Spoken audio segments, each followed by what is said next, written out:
أشهد أن لا إله إلا الله وحده لا شريك له وأشهد أن محمدا عبده ورسوله أما بعد فأعوذ بالله من الشيطان الرجيم بسم الله الرحمن الرحيم الحمد لله رب العالمين الرحمن الرحيم مالك يوم الدين إياك نعبد وإياك نستعين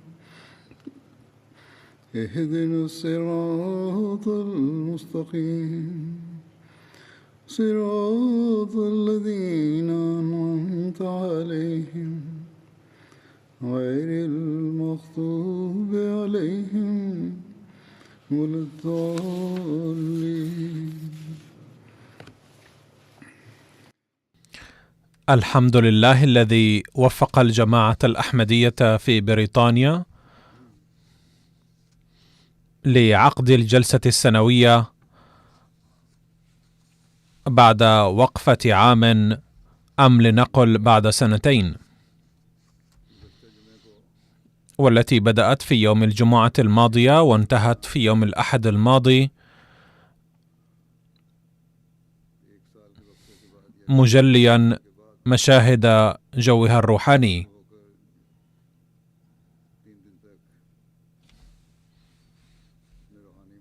ولم تعقد الجلسة في 2020 بسبب وباء كورونا،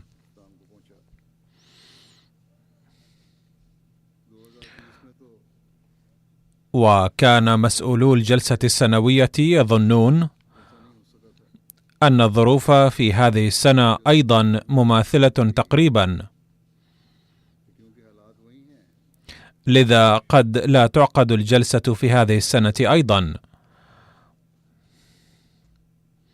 وبسبب هذا الافتراض لم يتوجهوا إلى الإعدادات، وقد ذكرت ذلك في الخطبة الماضية أيضا.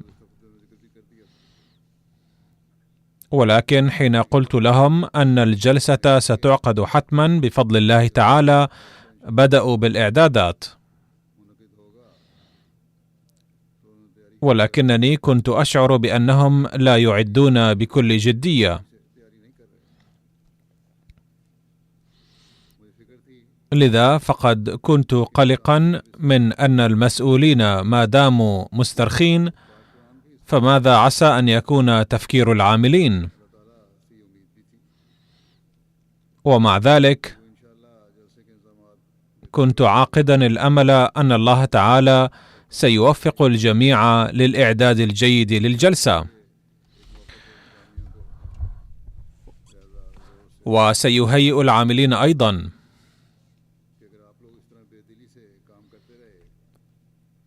لذا اضطررت في مناسبة أن أقول للمسؤولين مستخدما بعض القسوة: لو استمريتم في العمل بدون رغبة وبقيتم تظنون أنه قد لا تعقد الجلسة وأبديتم اليأس أكثر، فسوف أغيركم بإدارة جديدة.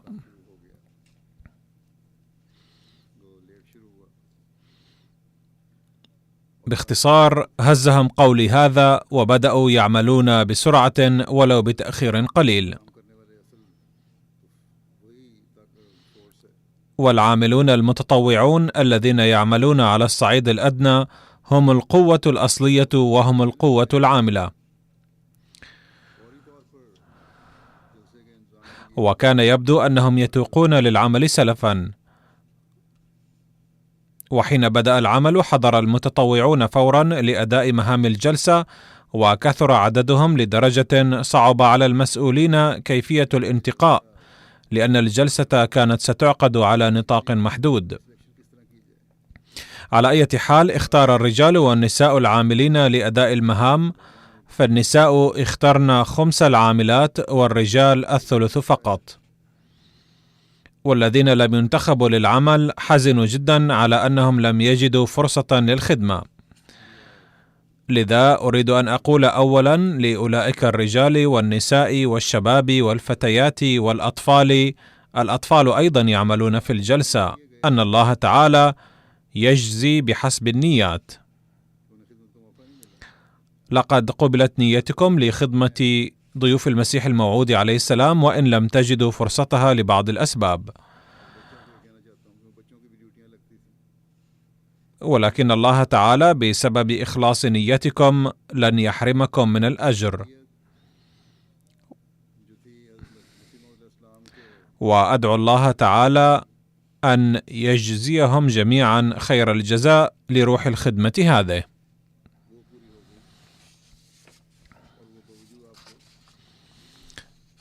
ثانيا،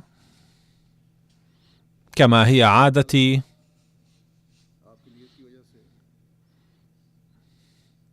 فإنني أشكر العاملين في مختلف الأقسام في خطبة الجمعة التي تلي الجلسة.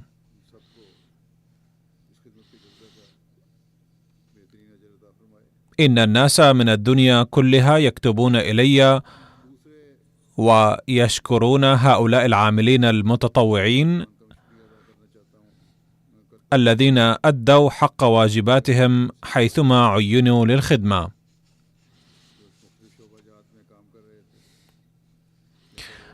وبسبب المطر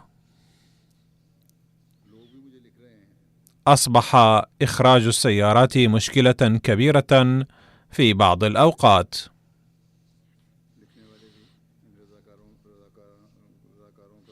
وهنالك قام المتطوعون بعمل غير عادي، وكأنهم حملوا السيارات وأخرجوها من الطين.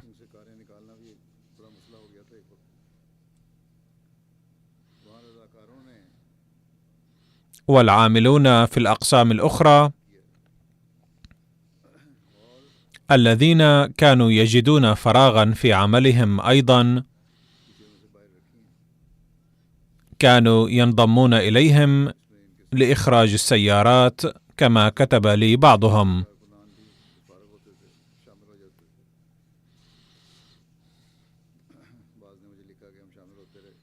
ونظرا إلى حالة موقف السيارات هذه،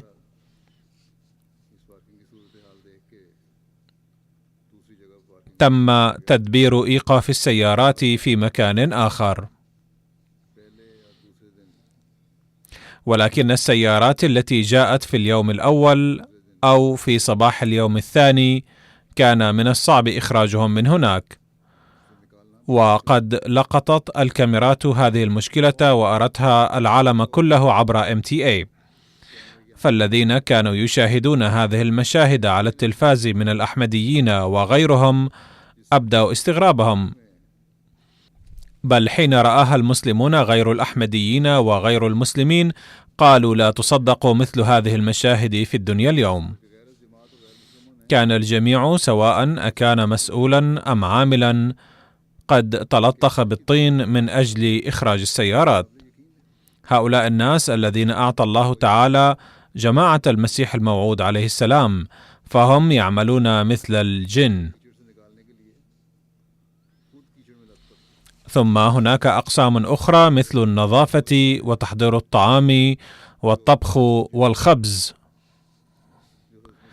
وقبلها كانت من أهم الأعمال نصب الخيم وصناعة الطرق والإعدادات البدائية الأخرى. كان المتطوعون يأتون لإنجازها قبل عدة أسابيع من الجلسة، والآن يعطون أياما لجمع الأغراض.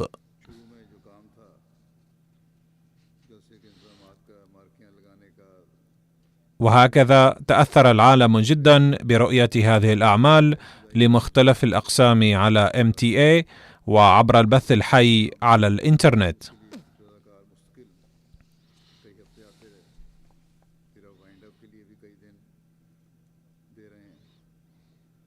وكان الضيوف الوافدين إلى الجلسة أيضا يكنون عواطف الشكر لهم. والقناة الفضائية الأحمدية أيضا عرضت للعالم هذه المشاهد وأعدت برامج متنوعة ببذل جهد جهيد، وبذلك قد أدت القناة حقها،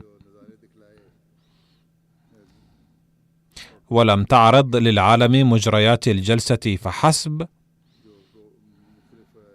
بل عرضت لنا وللعالم كله مشاهد أولئك الذين كانوا يشاهدون برامج الجلسة مجتمعين في مختلف البلاد.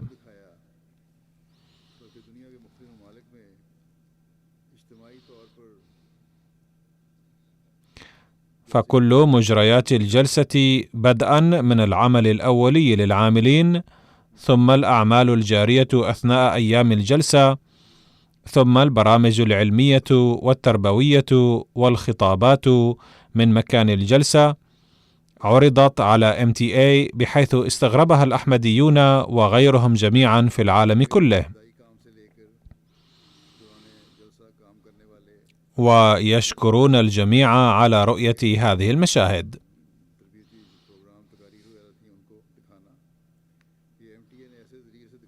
لقد رسمت خارطة عجيبة لبيت عالمي،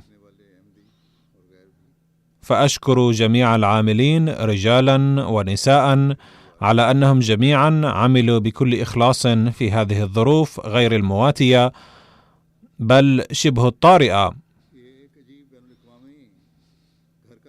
ثم كان الطقس أيضا سيئا، وبالرغم من كل هذا عملوا متناسين أنفسهم وأدوا حق واجباتهم، وأشكرهم من قبل المشاهدين لهذه الجلسة في العالم كله.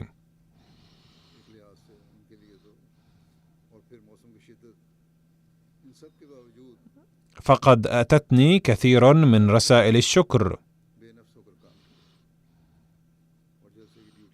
كنت أنوي أن أتحدث اليوم حول موضوع عادي للخطبة بعد شكر العاملين، ولكن بما أنه تأتيني من مختلف الدول انطباعات وإظهار النتائج المفرحة بعد سماع الجلسة وإظهار العواطف غير العادية للأحمديين وغيرهم والتقارير والرسائل بعدد هائل، لذا فكرت أن أذكر هذه الانطباعات والأفضال الإلهية في خطبة اليوم كالعادة.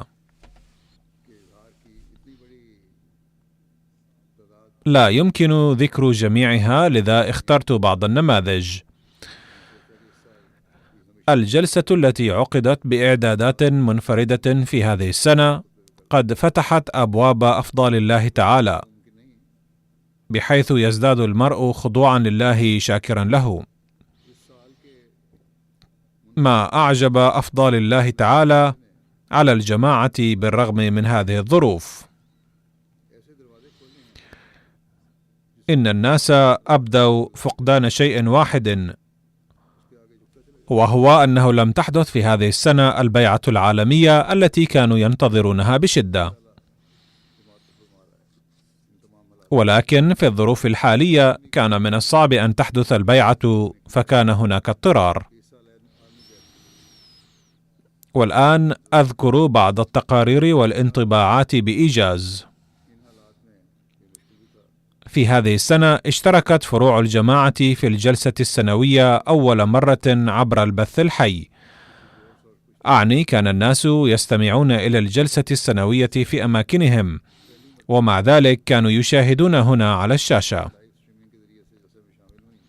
كانت هذه الاجتماعات في بريطانيا في 5 أماكن، وكذلك في بعض الدول الأخرى أيضا كان الناس يستمعون إلى الجلسة مجتمعين بالرغم من تباين التوقيت، ومنها أستراليا وإندونيسيا غواتيمالا وبنغلاديش. وقد اشترك في الجلسة عبر البث الحي في 37 مكان ل22 دولة إضافة إلى المملكة المتحدة. وأول مرة دبر للبث الحي في النساء أيضا، مما أبدت النساء فرحة كبيرة من مختلف الدول.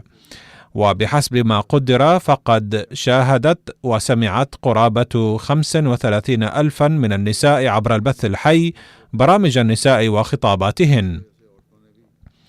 ومن هؤلاء الدول التي اشتركت في الجلسة أمريكا وكندا وغواتيمالا وغيانا وأستراليا وإندونيسيا وبنغلاديش وموريتانيا والكبابير والهند وبوركينا فاسو وغانا ونيجيريا وغامبيا وتنزانيا وفرنسا والسويد وألمانيا وسويسرا وبلجيكا وفنلندا وهولندا وغيرها.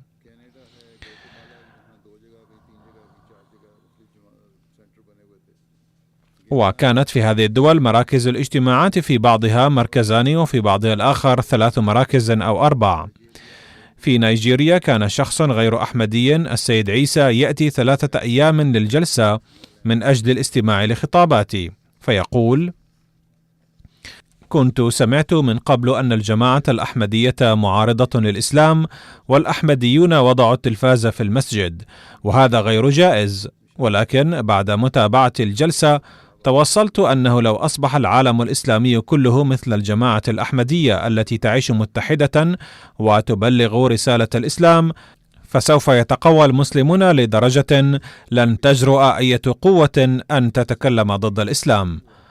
الوحدة والتضامن اللذان لاحظتهما في الجماعة الأحمدية أثناء الجلسة لهو دليل على صدقها في رأيي. ثم في زامبيا شاهد الجلسة غير الأحمديين إضافة إلى الأحمديين والمبايعين الجدد، وكان 35 ألفا من غير الأحمديين مجتمعين في مكان واحد هناك. منهم أستاذ مسيحي علق بعد الاستماع إلى برامج الجلسة: لقد سررت جدا بسماع برامج الجلسة وعلمت بتعاليم الإسلام، وبحسب فهمي وعقلي عرفت الآن أن الإسلام دين حق ولا يوجد في الدنيا دين يساعد الفقراء مثله. تعلمت أشياء كثيرة. ثم كتب الداعية المسؤول في الغابون: جاء ضابط الشرطة مع زوجته إلى دار التبليغ للجماعة من أجل الاستماع إلى الجلسة السنوية، ولم يكن يرغب في معرفة الجماعة من قبل، ولكن ضمن برامج الجلسة حين سمع قصة البيعة لأحمدي لبناني قال: كيف أستطيع متابعة MTA بعد الجلسة؟ فأخبر بأنه يستطيع متابعتها على اليوتيوب أيضا، ففتح فورا MTA بلغة فرنسية على جواله وبدأ يتابع برامج الجلسة، وقال: سأتعلم الآن مزيدا عن الجماعة الأحمدية من خلال هذه القناة. قال شخص غير أحمدي بعد سماع برامج الجلسة: لقد أيقنت بعد سماع برامج الجلسة أنه إذا كانت في الدنيا جماعة صادقة فهي الجماعة الأحمدية، وسأنضم إليها قريبا. وقال شخص غير أحمدي آخر مبديا انطباعاته عن الجلسة: لا شك أن هذه الجماعة جماعة الصادقين والمؤمنين، لقد رأيت أن المتطوعين كانوا منشغلين بأعمالهم حتى في المطر الشديد، وكانوا يهيئون كل التسهيلات للضيوف. ثم قال عن خطابي في خيمة النساء: قد تأثرت به جدا. كتب الداعية المسؤول في اليابان: هناك شخص غير أحمدي ياباني اسمه ميشيما أوسامو. حين زرت اليابان ففي هيروشيما كان هذا الشخص موجودا وقد استضافني، وقد حضر مؤتمر السلام أيضا في 2017. يقول: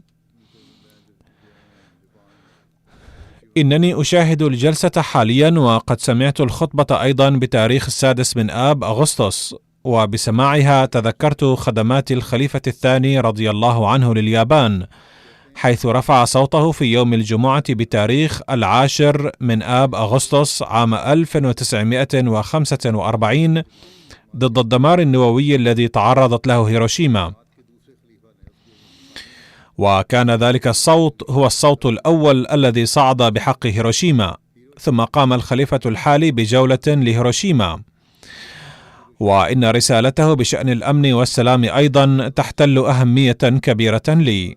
واليوم بمناسبة يوم هيروشيما حين أرى MTA أود من الأعماق أولا أن تتأسس MTA في اليابان أيضا وسريعا، كما أن هناك MTA في أفريقيا.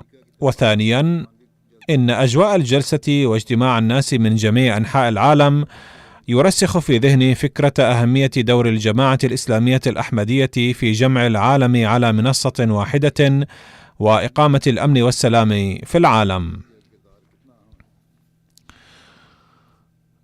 هناك أستاذ غير أحمدي من ماساكا زامبيا يقول: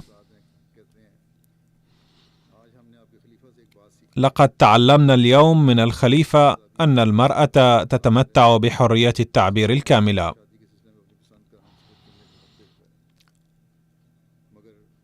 وأن الإسلام يعطيها حقا لتختار بشأن الزواج شريك حياتها بحسب رغبتها. ولكن في بعض المجتمعات يتم تزويج النساء قهرا دون رعاية حقوق الإنسان. الإسلام هو الدين الوحيد الذي يركز على حقوق المرأة. حين يسمح الإسلام للرجال بالزواج بأكثر من واحدة، فهو ينصحهم في الوقت نفسه ألا يتخلوا عن العدل، وإن لم يكونوا قادرين على العدل فلتكتفوا بواحدة. هذا تعليم جميل جدا، والأحمدية وحدها تحمل راية هذا التعليم. كذلك يقول السيد مامن غالي، وهو غير أحمدي من إقليم تساوا في نيجيريا: هذه أول مرة سمعت فيها الجلسة، وقد تأثرت بها كثيرا، فلو اتبع بقية فرق المسلمين أيضا هذه الأسوة لاجتاز المسلمون منازل التقدم في العالم حتما. يقول المهندس غير الأحمدي السيد أسامة من نيجيريا: أكثر ما ترك تأثيرا إيجابيا في نفسي هو تمثيل البلاد الكثيرة، وإن الطاعة التي كان يبديها الناس على الرغم من الفروق بين اللغات والثقافات كان مشهدا جديرا بالمشاهدة. يقول أمير الجماعة في نيجيريا: قالت ضيفة غير أحمدية وهي السيدة مريم: بسماع خطبة إمام الجماعة اليوم أدركت حقوق النساء وواجباتهن على وجه الحقيقة. الحياة التي يعيشها معظم النساء في ظروف سيئة في أفريقيا لا يمكن تصورها في البلاد المتقدمة. إن عملكم يطابق قولكم تماما، وما دام فعلكم يطابق قولكم فلم أرى أناسا خيرا منكم.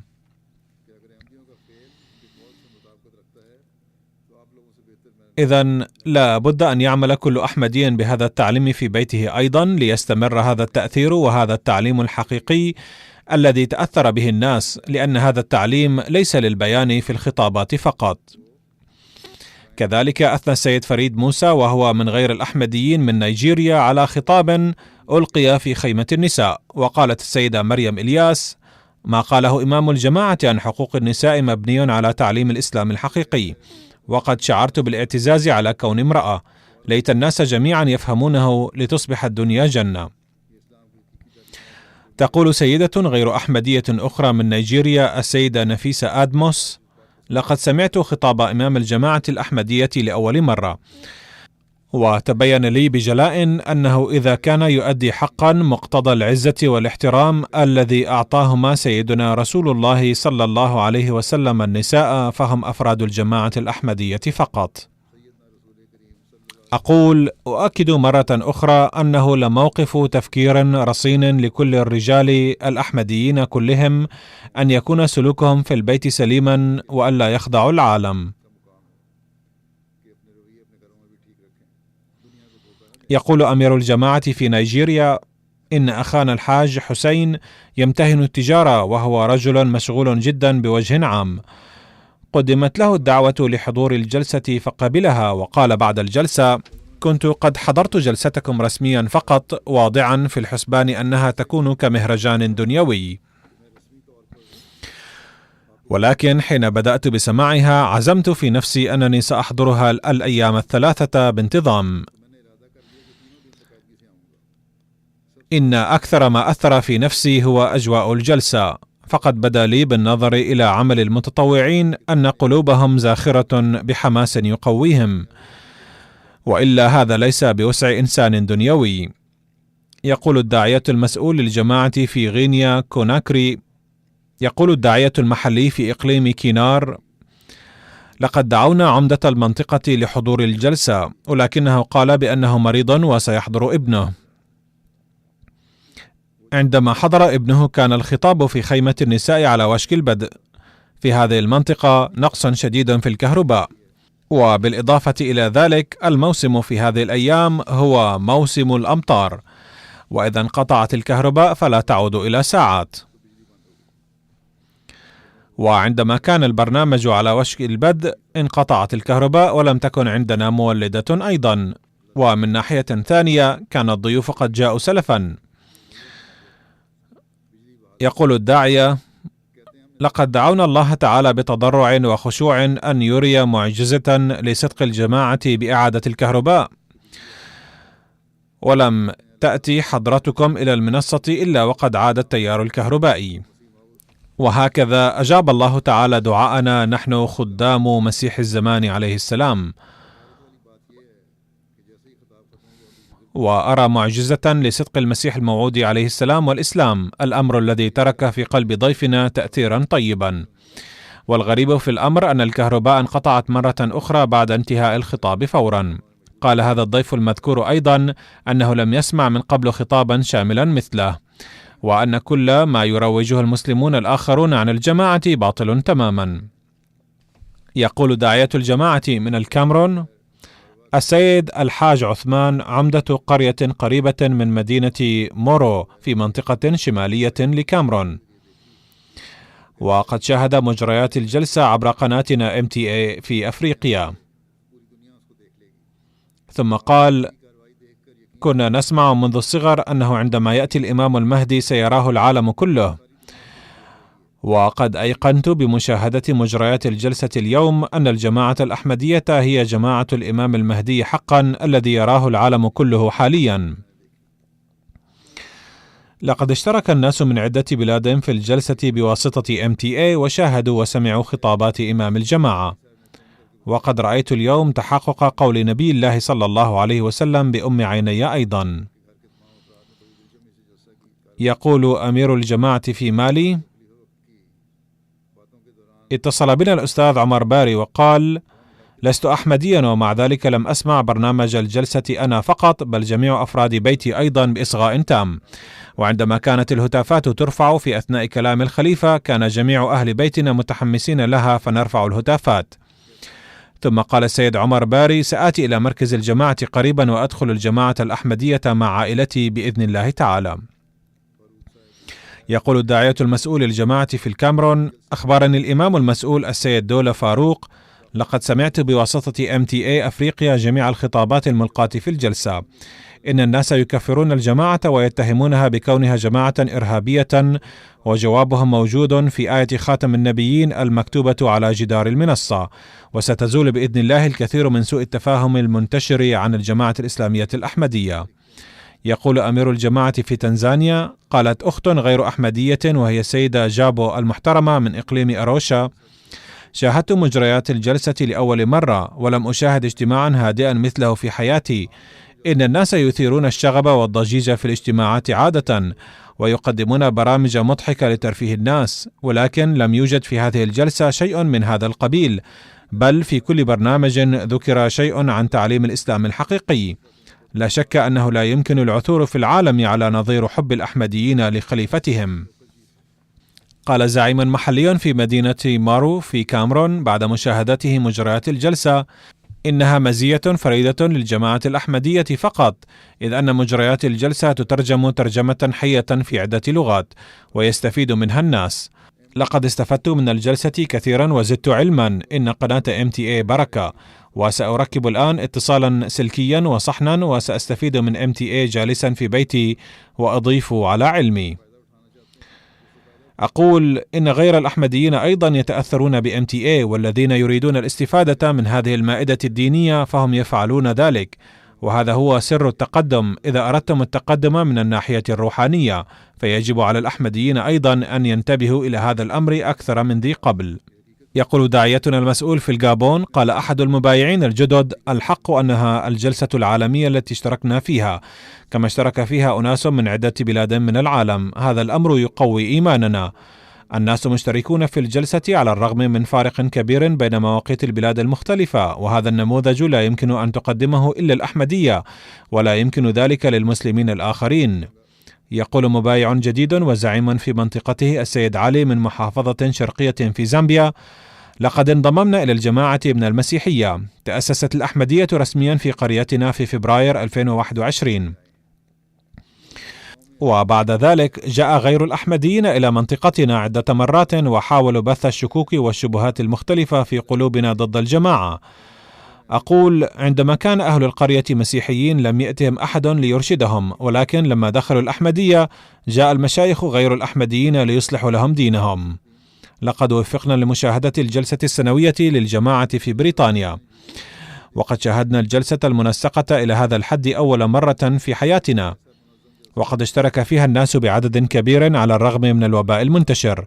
وأرسل ممثلو الحكومات من بلاد مختلفة رسائلهم المسجلة في الفيديوهات. لقد زالت بفضل الله تعالى جميع شكوكنا وشبهاتها، وبعد الاستماع إلى برامج الجلسة بما فيها أن الأحمدية ليست بفئة قليلة بل هي جماعة عالمية. لقد استغربنا كثيرا من أسلوب بيان الخليفة لحقوق النساء في ضوء تعاليم الإسلام، في حين ما كنا نعير لهن أدنى اهتمام.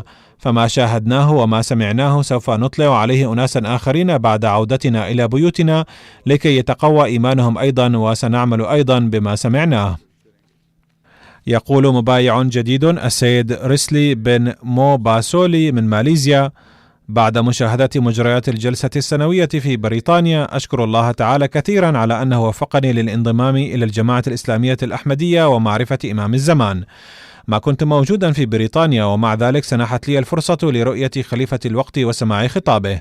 لو لم أكن من الجماعة الإسلامية الأحمدية لحرمت من هذه البركات.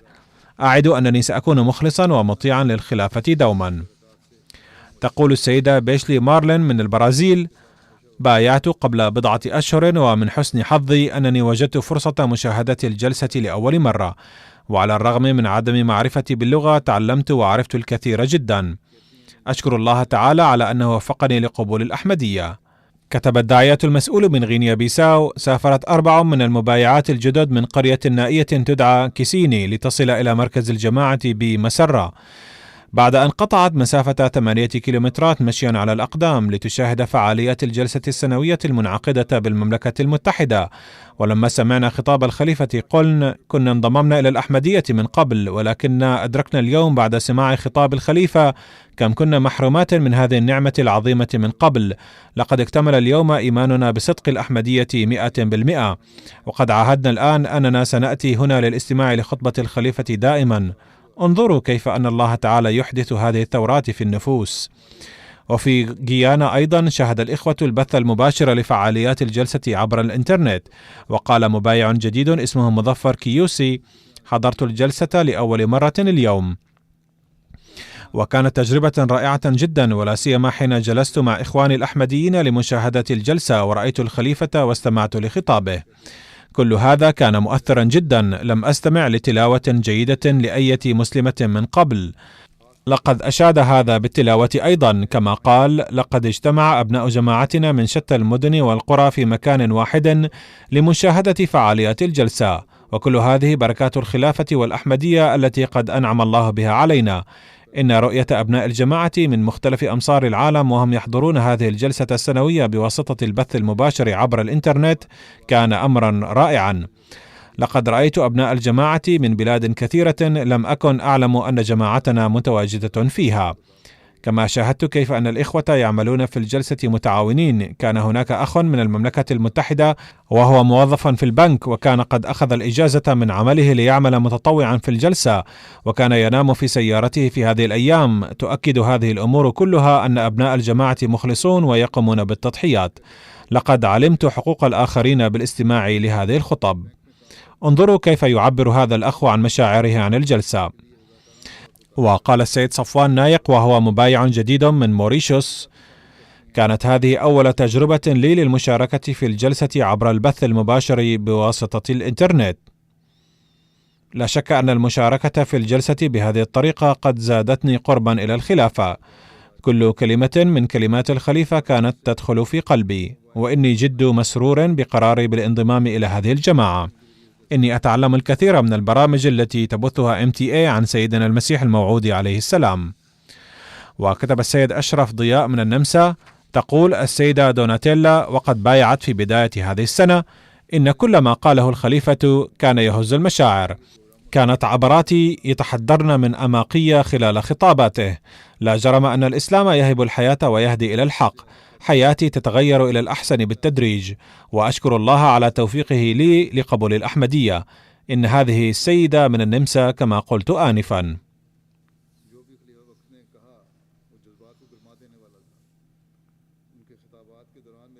هناك واقعات كثيرة للذين انضموا إلى الأحمدية بعد حضور هذه الجلسة. فقد كتب أخ غير أحمدي السيد الحسن من ساحل العاج: لقد استمعت لفعاليات الجلسة في الأيام الثلاثة، لقد كانت مثيرة للإيمان جدا. إن عمر الكذب ليس طويلا، بل إنه يموت بنفسه، أما الحق سيكتب له الخلود دائما. وبحسب هذه القاعدة فإن ازدهار الأحمدية يوما فيوما لهو دليل قاطع على صدقها.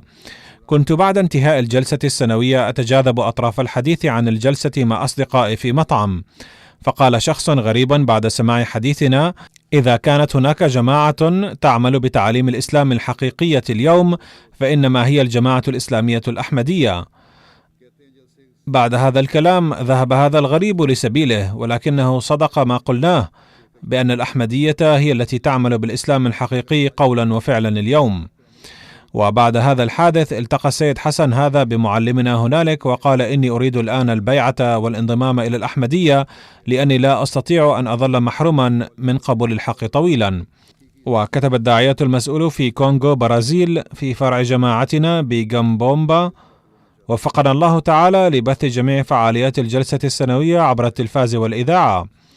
توجد في هذه المنطقة محطة تلفاز واحدة، ولقد ظلت هذه المحطة تبث برامج الجلسة باستمرار.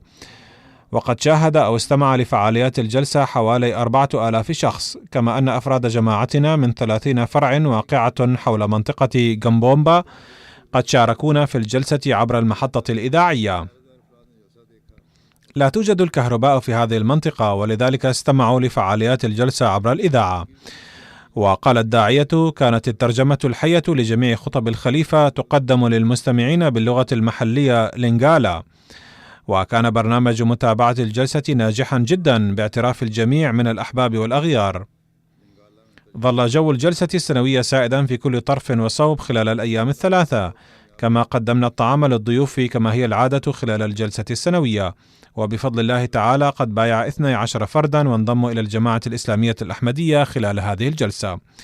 وكتب داعيتنا في غينيا بيساو: بفضل الله تعالى يقوم الآن معظم المبايعين الجدد بالدعوة في مناطقهم في أقاربهم ومعارفهم بكثرة. عندما دعونا الإخوة لمشاهدة فعاليات هذه الجلسة المباركة لجماعتنا بالمملكة المتحدة، دعا كل المبايعين الجدد أقاربهم ومعارفهم وأصدقائهم غير الأحمديين للاستماع للخطب الأربع لحضرة الخليفة خاصة، فجاءوا مشيا أو على الدراجات، بعضهم من على بعد 30 كيلومترا وبعضهم من 18 كيلومترا. وكان أكثرهم جاءوا للاستماع لخطب الخليفة التي كانت ستلقى في اليوم الأول فقط، ولكنهم بعد الاستماع لخطاب الخليفة في اليوم الأول غيروا برنامجهم وقرروا المبيت في مكان الاجتماع، وقالوا بعد سماع الخطاب النهائي للخليفة في اليوم الثالث: إن خليفتكم قد غزا قلوبنا، والإسلام الذي قدمه هو الإسلام الحقيقي. وقد بايع في هذه المناسبة 127 فردا من الذكور والإناث، هذا يعني أنه قد تمت في هذه المناسبة بيعات جماعية أيضا. وكتب معلم الجماعة في كونغو السيد إبراهيم: دعونا أخا مسيحيا السيد موك ناغاتشيبي لمشاهدة فعاليات الجلسة، فشارك فيها مع زوجته. وبعد مشاهدة الجلسة قال لزوجته: يبدو أننا لن نجد مثل هذه التعاليم والهداية عند أحد. لقد ضيعنا معظم حياتنا في المسيحية، إنما تعلمنا هنا في الأيام الثلاثة يستحيل أن نتعلمه من المسيحية طوال الحياة، فالأفضل لنا أن ننضم إلى هؤلاء القوم. وهكذا بايع الزوج وانضم إلى الجماعة الإسلامية الأحمدية مع زوجته وأولاده. وكتب داعيتنا المسؤول في غينيا بيساو: كان أخ غير أحمدي السيد كامباجو من منطقة بافتا شاهد فعاليات الأيام الثلاثة للجلسة السنوية بالمملكة المتحدة واستمع لخطب الخليفة، وقال إن الإسلام اليوم بحاجة إلى قائد، وهذا القائد موجود عند الجماعة الأحمدية، وعلى يده وحده يمكن أن يتحد العالم كله.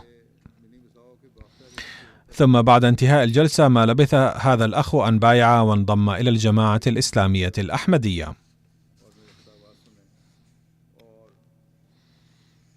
وقال سيد أنغوتاني المسيحي من كوغو برازيل: لم أرغب في أي دين قط، لأني قلت في نفسي بعد تجربتي مع المسيحية أن أتباع الأديان لا يكونون مخلصين أبدا.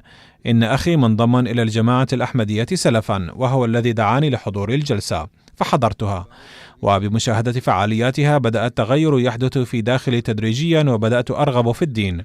وبعد الاستماع لخطب الخليفة شهد قلبي لأول مرة أن الدين حقيقة، وأن الدين الحق قادر على تغيير القلوب. وها أنا أصدق الجماعة الإسلامية الأحمدية كدين حق لأول مرة في حياتي. كان أخ غير أحمدي من النيجر بايع بعد مشاهدة فعاليات هذه الجلسة، وقال: لقد تأثرت جدا بمشاهدة برامج الجلسة، ووجدت الحق الذي كنت أبحث عنه، وإني أريد البيعة الآن. وقال الداعية مظفر إقبال من السنغال: في منطقة أمبور بثت وأذيعت خطابات الخليفة في الأيام الثلاثة للجلسة عبر 4 محطات للإذاعة ومحطة تلفازية واحدة. وهناك شخص يقدم البرامج في محطة إذاعية وهو مثقف جدا ومحبوب جدا لدى الجماهير. وقد قال: لقد سمعت الكثير عن جماعتكم، ولكني عرفت الحقيقة اليوم بعد الاستماع لكلام إمام الجماعة الأحمدية، ولذلك أدخل في الجماعة الأحمدية. ثم بايع في اليوم نفسه مع أسرته. وقال السيد مارو من الكاميرون، وهو إمام في منطقته: إن أبرز ما في هذه الجلسة خطب إمام هذه الجماعة. إن خليفة الجماعة يقول كل شيء على ضوء تعاليم القرآن الكريم والحديث الشريف، وقد ترك وقعا كبيرا على قلبي. لا جرم أن هذه الجماعة وهذا الخليفة هما من عند الله تعالى، لقد اطمأن قلبي. ثم أن هذا الإمام بايع مع أصدقائه وانضم إلى الجماعة الإسلامية الأحمدية بفضل الله تعالى. يوجد هناك علماء يملكون نظرة عادلة، يرون الحق فيقبلونه. يقول داعيتنا: في مالي أيضا انضم إخوة غير أحمديين إلى جماعتنا بعد مشاهدة فعاليات الجماعة. قبل الجلسة السنوية كنا قدمنا على محطتها الإذاعية برامج عن الجلسة السنوية وأعلنا عنها كل يوم، ووجهنا للناس دعوة عامة لحضور فعاليات الجلسة، فحضر بالإضافة إلى الأحمديين إخوة غير أحمديين لمتابعة فعالياتها. وفي اليوم الأخير للجلسة انضم 4 منهم بالبيعة وانضموا إلى الجماعة، وقالوا: كنا نستمع لجماعتكم منذ مدة عبر محطتكم الإذاعية في مدينة كاي، وكنا معجبين بالأحمدية، وعندما سمعنا عن الجلسة عبر الإذاعة ثار فضولنا وقررنا مشاهدة فعاليات الجلسة في كل حال. وبعد حضورها أدركنا أن خير الإسلام ورقيه منوطان بالأحمدية وحدها، وأن الإسلام الذي تقدمه الأحمدية أمام العالم لهو الإسلام الحقيقي، وأن أكبر ما في الأمر أن المسلمين بحاجة إلى خليفة يقوم بتوجيههم، وقد قامت الخلافة في الإسلام في هذا العصر بصورة الخلافة الأحمدية. وقالوا أيضا: إننا أحمديون صادقون الآن، فأخبرونا الآن عن التبرع الذي يجب على الأحمدي دفعه للجماعة، وسوف ندفعه شهريا لخدمة الدين. وكتب أمير الجماعة بمالي: حضر إخوة غير أحمديين في مركز الجماعة في منطقة كاي لمتابعة البث المباشر عن فعاليات الجلسة، وفي اليوم الثالث بث وثائقي يحتوي على مشاهدة البيعات السابقة، وكانت مشاهدة مثيرة للإيمان. فسألنا أحدهم وكان مثقفا: ما هي شروط البيعة؟ فقام معلمنا أثناء الفاصل بترجمة شروط البيعة باللغة المحلية، فقال هذا الأخ المثقف: إن هي إلا خلاصة تعاليم الإسلام، وهي ترشد إلى حسن المعاشرة في المجتمع، ومن اللازم أن يعمل به كل إنسان. ثم بايع هذا الأخ بعد انتهاء الجلسة. وفي غانا شارك الإخوة في هذه الجلسة عبر البث المباشر بواسطة الإنترنت، وكانت ترتيبات هذا الاجتماع قد أقيمت في مكان خضر في بستان أحمد بمدينة أكرا. يقول: كان الجو جميلا ومحفزا للروحانيات. ظل الإخوة رجالا ونساء يشاهدون مشاهد الجلسة على شاشتين عريضتين، ولقد اشترك في هذه المشاهدة خلال 3 أيام أزيد من 2500 رجلا وامرأة. وكانت هناك ترتيبات واسعة النطاق في المسجد الرئيسي في كوماسي، حيث حضر قرابة 2000 شخص خلال 3 أيام. تمت الترتيبات للاستماع إلى وقائع الجلسة السنوية في 12 مسجدا بمدينة وا بمنطقة الغرب الأعلى، وعلاوة على ذلك كانت هناك 14 مكانا آخر في المنطقة كلها. وهنا أيضا حضر للاستماع إلى الجلسة أكثر من 2000 شخص، كما أن الناس شاهدوا برامج الجلسة في البيوت أيضا على شاشة MTA وعلى القنوات الأخرى. بالإضافة إلى MTA أفريقيا و MTA غانا، كان يمكن مشاهدة وقائع الاجتماع على 3 قنوات تلفزيونية غانية أخرى. يقول السيد أكرم علي الكحلاني من اليمن: إن خليفة الوقت اليوم قد أحيا قلوبنا وأرواحنا من خلال هذه الجلسة وخطاباته المباركة التي أعادت وبعثت فينا الحياة والروحانية مجددا. فدمعت عيوننا بعد أن كادت تجف من الدموع، ورقت قلوبنا وخشعت بعد أن كانت قد قست وتجمدت. أما خطاب الخليفة في قاعة النساء، فلو داوم المجتمع على الاستماع إليه والالتزام بما جاء فيه من نصائح وإرشادات، لأصبح مجتمعا فاضلا وأسر ناجحة 100%. وكذلك الخطاب الختامي كلل كل تلك النجاحات. كل ذلك النظام المتكامل لا يوجد نظيره حتى في العجائب. رأيت وجوها مسفرة ضاحكة ومستبشرة، وكل ذلك يدل على فعل الله الذي أقام هذه الجماعة. ويقول السيد عامر علي من اليمن: كانت الأيام 3 للجلسة بمثابة عيد لنا، حيث شاهدنا أفضل الله تعالى وتحقق نبوءات المسيح الموعود عليه السلام ووعود الله تعالى معه، كما أن إيماننا يزداد يوما بعد يوم، لأننا رأينا أن نصر الله وتأييده حليف الخلافة الأحمدية، وما عداها ليس إلا هاوية للظلمات. بالرغم من أننا لم نحظى بشرف الحضور الجسماني في مكان الجلسة، إلا أن قلوبنا كانت حاضرة معكم، وقد استشعرنا ذلك الجو الروحاني العطر للجلسة وكأننا حاضرون في مكانها. كما شعرنا بسعادة لا توصف برؤيتكم والاستماع إلى توجيهاتكم ونصائحكم. لقد استفدت كثيرا من الخطابات المباركة، حيث أنها نبهتني لكثير من الأخطاء والتقصيرات التي كنت غافلا عنها. وقع في نفسي حزن وأنا أشاهد إخواننا الأحمديين في مختلف البلدان، فدعوت وتمنيت لو أن لنا في اليمن مكانا نجتمع فيه بهذا الشكل ونشترك في الجلسة مجتمعين. يقول سيد حامد نصار من الأردن: كل عام يأتي الناس من كل العالم للجلسة السنوية تحقيقا لصدق المسيح الموعود عليه السلام. وتميزت جلسة هذه السنة بحيث أن معظم أبناء الجماعة من كل العالم شاركوا في الجلسة بشكل افتراضي عبر الإنترنت ومن خلال MTA. فالله تعالى ينصر هذه الجماعة في كل الظروف، لأنها جماعة الله الحق. إن أبلغ تشبيه للجلسة السنوية لهذا العام بوجود خليفة الوقت فيها هو إنها بمثابة الكشف الروحاني أو الجنة الدنيوية التي نرى ثمارها خلال 3 أيام. وشعرت أنها بمثابة خيمة سماوية لتبليغ الإسلام الحقيقي في أجواء روحانية عالية. ويقول السيد محمد بدر من الشام: في الجلسة السنوية اتحد المسلمون الأحمديون تحت راية الجماعة الإسلامية الأحمدية بقيادة خليفة الوقت، رغم اختلاف أعراقهم وثقافاتهم. وهذا مصداق كلام الله سبحانه وتعالى: لو أنفقت ما في الأرض جميعا ما ألفت بين قلوبهم. هذه آية قرآنية، وهو فضل الله علينا عظيم. ثم يقول: كانت مشاعر المحبة والبهجة ظاهرة في وجوه المشاركين في الجلسة.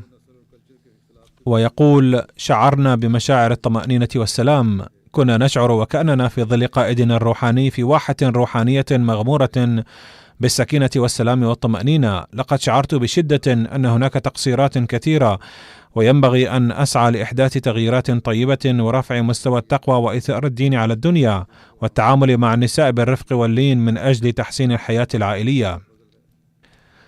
يقول السيد عبد الرحمن من ألمانيا وهو من أصل لبناني: لقد تابعت الجلسة ل3 أيام في المسجد بمدينة برلين مع عدد من الإخوة. لقد شعرنا بالأجواء الروحانية للجلسة وتمتعنا كثيرا وردت لنا الروحانيات التي افتقدناها. يقول السيد عمر من الضفة الغربية بفلسطين: أتمنى أن تكون الجلسة كل يوم لنصبح في الروحانيات كالأنبياء والأولياء.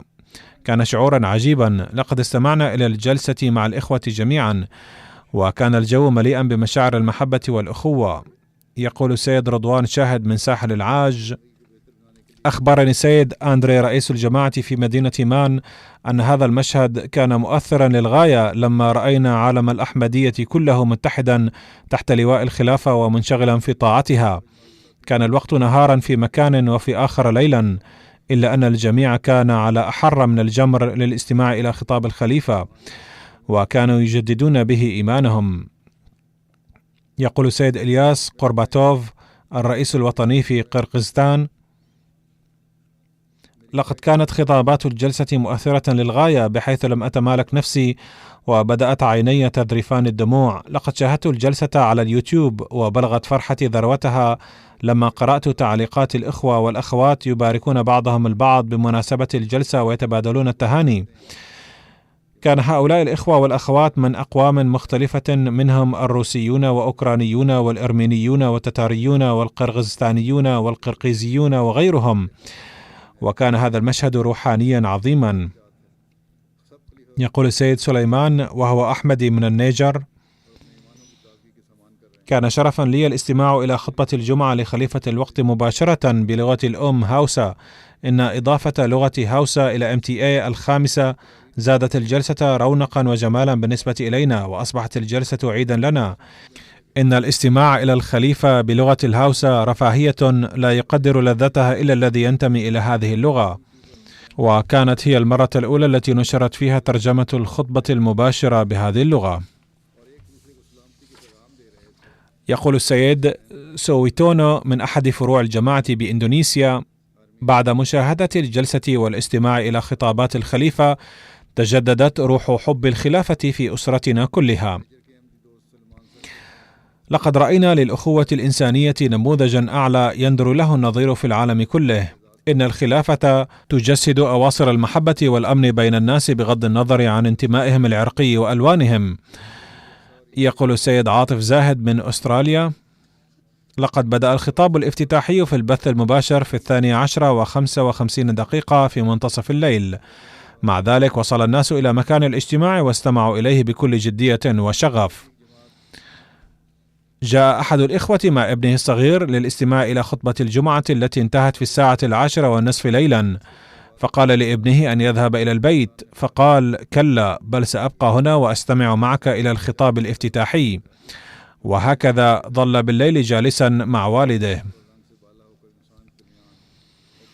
أما الخطاب النهائي بيوم الأحد فكان موعده في وقت متأخر من الليل، واليوم التالي هو يوم العمل، فكنا قلقين من أن الناس ربما لن يحضروا المسجد بعدد مناسب، ولكن بفضل الله تعالى قد حضر عدد كثير من أفراد الجماعة للاستماع إلى الخطاب النهائي، لدرجة أن هذا العدد كان أكبر من عدد الحضور في جميع الفقرات الأخرى. يقول السيد إبراهيم من البرازيل وهو من غينيا بيساو وسافر إلى البرازيل من أجل الدراسة: الأمر الذي أثار انتباهي بشكل كبير وأريد أن أذكره بشكل خاص هو أن الناس من بلاد مختلفة تحت نظام الخلافة كانوا مجتمعين في أماكنهم ويستمعون جميعا لخطابات الجلسة ويشاهدون وقائعها،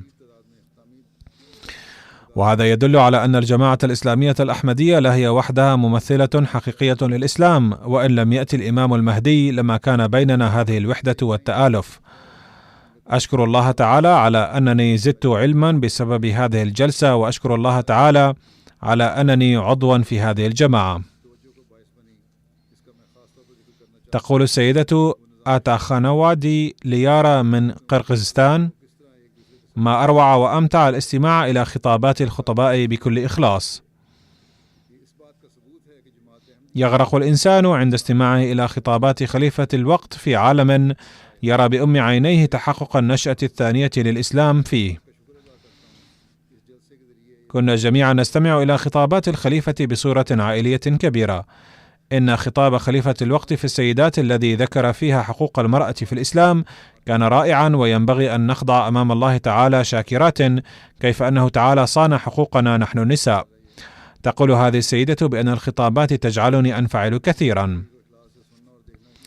يقول السيد بارن من غواتيمالا: إن يوم الجلسة بالنسبة لي كان يوما خاصا، ولم يكن أقل من معجزة، لأنه قبل فترة قصيرة من الجلسة أصيب عدد من أفراد الجماعة بفيروس كورونا، وأصبحت حالة بعضهم خطيرة، ولكن اليوم يجلس أفراد الجماعة هؤلاء في غواتيمالا ويستمعون مجتمعين إلى الجلسة، وليس هنا ولا واحد منهم مريض.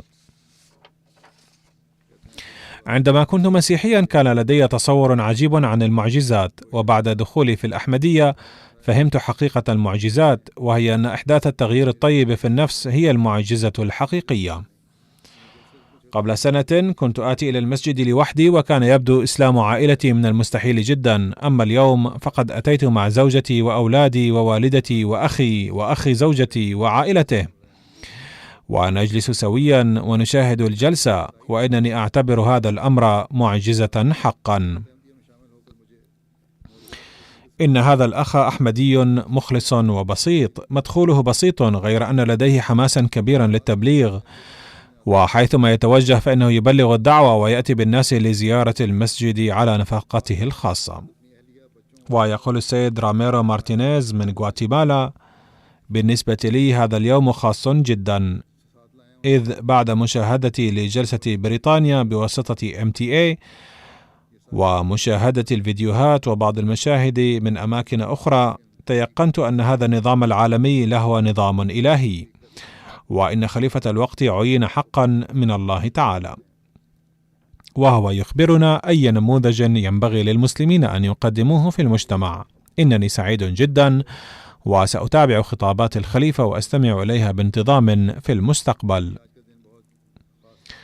كان هذا الأخ يدرس الكتاب المقدس منذ 35 سنة، وظل عضوا لمختلف الفرق المسيحية، ولكنه بسبب الاختلاف ظل يغير من فرقة إلى أخرى، ثم بحث في الأمر بنفسه وقبل الأحمدية، أي الإسلام الحقيقي.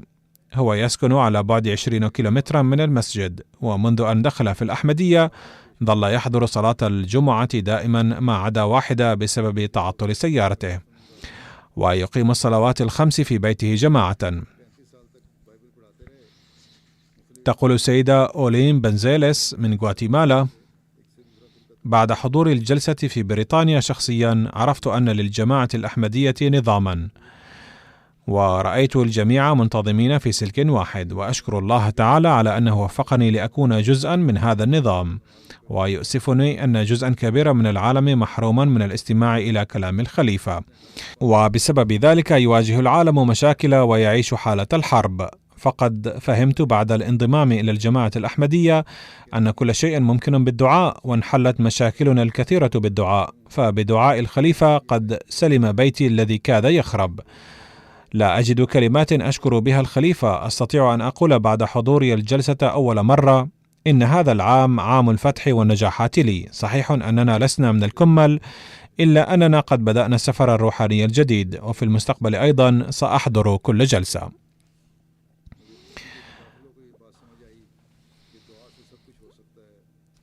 يقول السيد عيسى بابا المحترم من النيجر وهو أحمدي: لقد سمعت في الخطبة كيف كان الإمام المهدي عليه السلام يفضل راحة الضيوف على راحة نفسه، وذكر الخليفة مثالا على ذلك أن قداسة المسيح الموعود عليه السلام قدم للضيوف سريره أيضا، وبات الليل كله في صعوبة. ورأيت مثال ذلك في الجلسة، كيف كانت أجواء الجلسة عامرة بالمؤاخاة، حيث كان خدام الأحمدية يستخرجون السيارات الواقعة في الوحل دون أن يبالوا بأنفسهم. وربما لقلة هذه المؤاخاة يواجه المسلمون في العالم ذلة وهوان، وقد أخبرنا عن هذا الحل خليفة المسيح. السيد صمد غوري المحترم كتب من ألبانيا: لقد أخبرني الدكتور بيار المحترم أنه إضافة إلى خطابات الخليفة فقد شاهد برامج أخرى للجلسة أيضا، وأن الجلسة السنوية في العصر الراهن تشكل حاجة مهمة لهداية الناس. كانت خطابات الخليفة سلسة جدا، وفي الوقت نفسه تحمل رسالة عظيمة للعصر الراهن، حيث تم تجاهل كل القوانين الأخلاقية أو تتجاهل. يقول الناس أنهم سيسعون لتستعيد الإنسانية حقوقها، وأنهم سوف ينقذون العالم، لكنهم ينسون أن هذه المبادئ قد أقامها النبي صلى الله عليه وسلم قبل 15 قرنا، وتحملها اليوم الجماعة الأحمدية.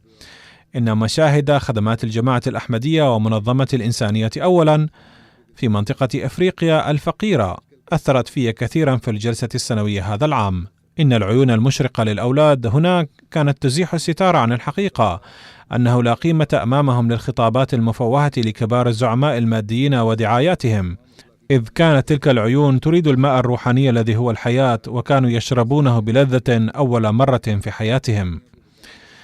بمناسبة الجلسة السنوية وصلت 109 رسائل للتهنئة من كبار الشخصيات من 9 بلاد إضافة إلى بريطانيا، منها رسائل فيديو وصوتية وخطية. والبلاد التي وصلتنا رسائل التهنئة من خارج بريطانيا هي الولايات المتحدة وسيراليون وغامبيا والسنغال وكينيا وإسبانيا وهولندا وألمانيا. ومن هذه الشخصيات رئيس الوزراء البريطاني ورئيس الوزراء الكندي وقائد حزب العمال في بريطانيا وقائد حزب ليبدم في بريطانيا وغيرهم من رجال السياسة، ومساعدو 8 وزراء و11 وزيرا من الحزب المعارض، و4 وزراء ومفوض شرطة لندن، و6 قادة دينيين وطنيين و13 عمدة. وإضافة إليهم وصلتنا رسائل من مختلف الشخصيات من شتى الطبقات. تقرير MTA أفريقيا يقول إن فعاليات جلسة بريطانيا شهدت هذا العام أيضا على شاكلة السنوات الماضية في أفريقيا كلها عبر شاشة MTA أفريقيا، ولاحظنا ذلك من انطباعات الناس.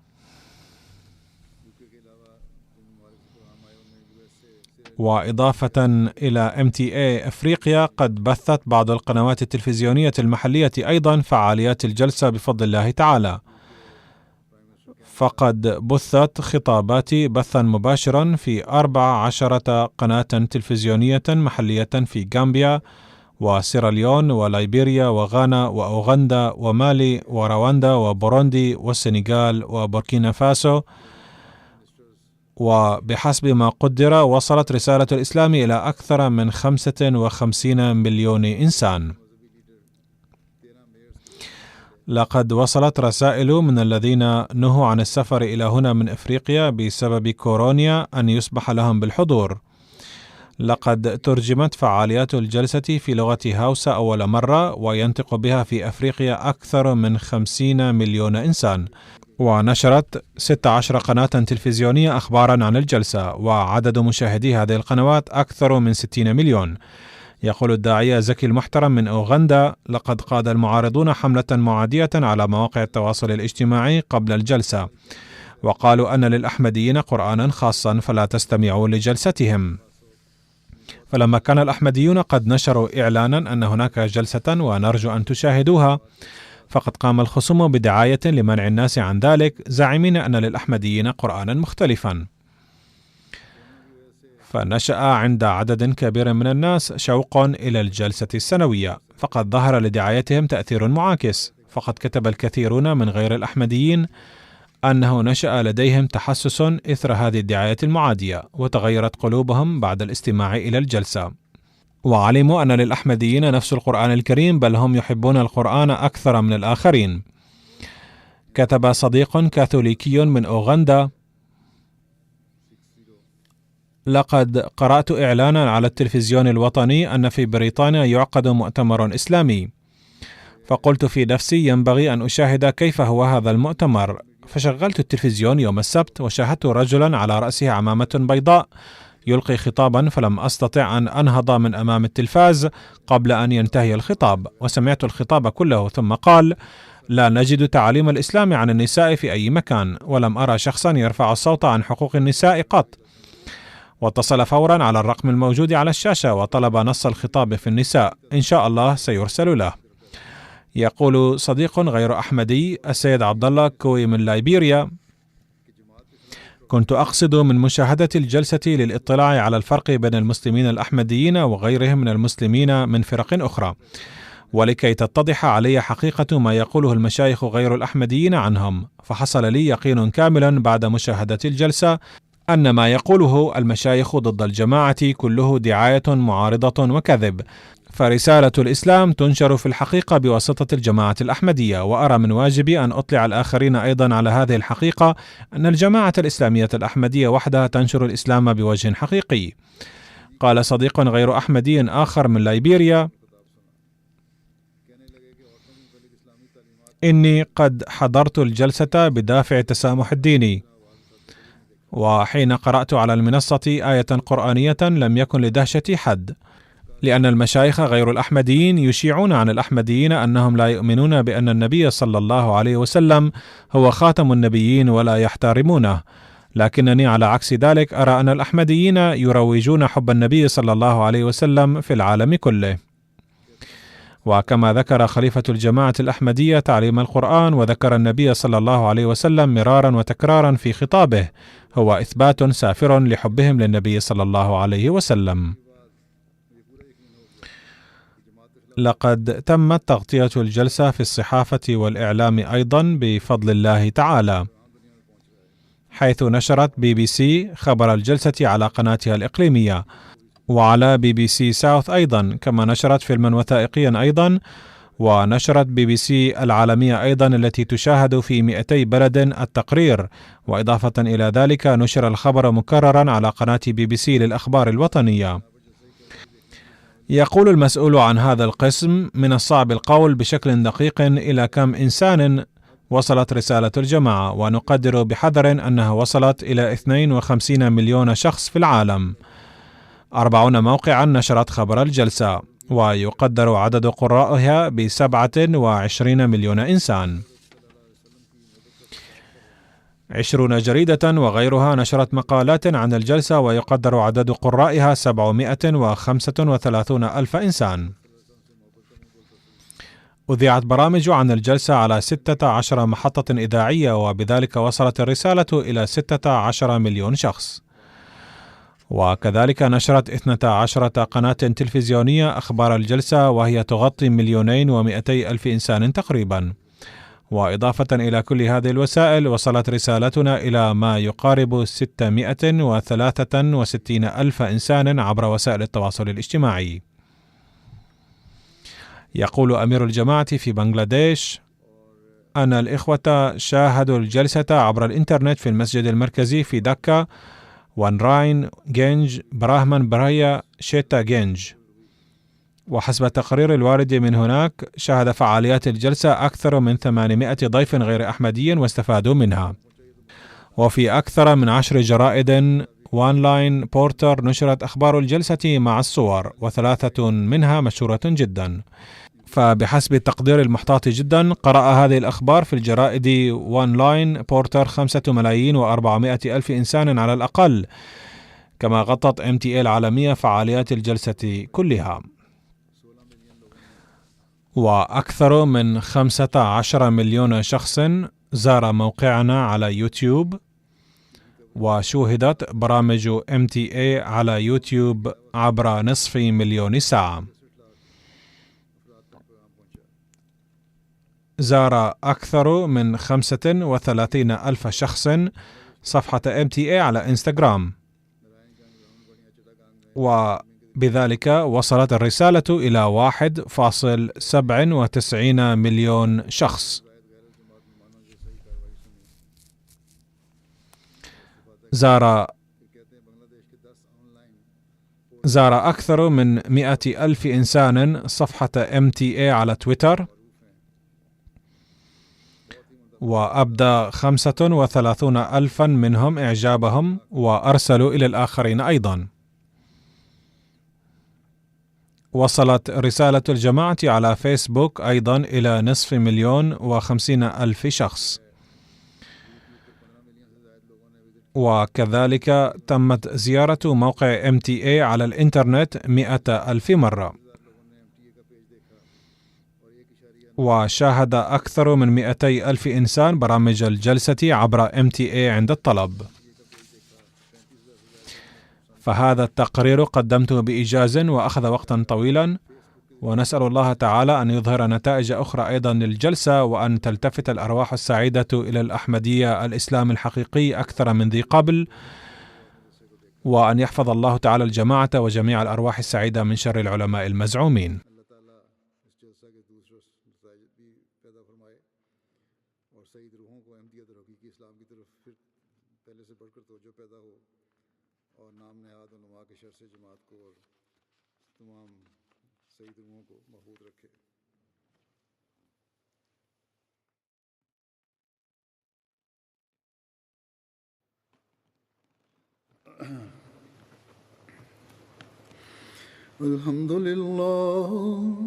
الحمد لله نحمده ونستعينه ونستغفره ونؤمن به ونتوكل عليه ونعوذ بالله من شرور أنفسنا ومن سيئات أعمالنا.